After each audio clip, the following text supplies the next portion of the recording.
ക്രിസ്തുവർഷം 5-ാം നൂറ്റാണ്ടിൽ ഗുപ്ത സാമ്രാജ്യത്തിലെ കുമാരഗുപ്തൻ ഒന്നാമൻ ചക്രവർത്തിയാണ് നളന്ദ സർവകലാശാല സ്ഥാപിച്ചത്.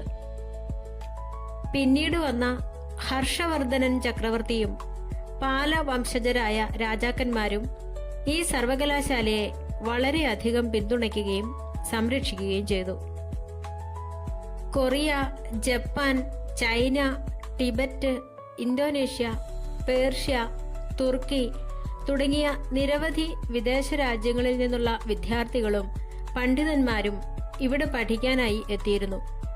ചൈനീസ് സഞ്ചാരിയായ ഹുയാൻ സാങ് 7-ാം നൂറ്റാണ്ടിൽ ഇവിടെ വരികയും വർഷങ്ങളോളം താമസിച്ച് പഠിക്കുകയും ചെയ്തിട്ടുണ്ട്.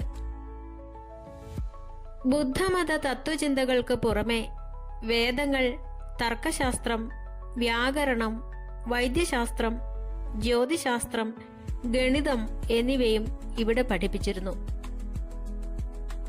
നളന്ദയിലെ ലൈബ്രറി ലോകപ്രശസ്തമായിരുന്നു.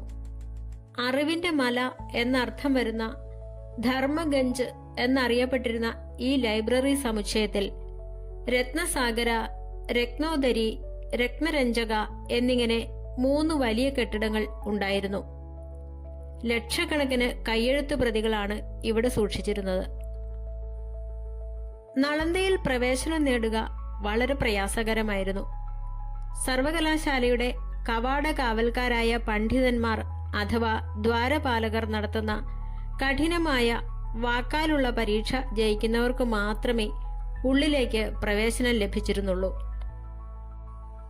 തീർച്ചയായും പുരാതന നളന്ദ സർവകലാശാലയുടെ ഖ്യാതി ലോകമെമ്പാടും എത്തിക്കുന്നതിൽ അവിടുത്തെ അധ്യാപകരും പണ്ഡിതന്മാരും വഹിച്ച പങ്ക് വളരെ വലുതാണ്.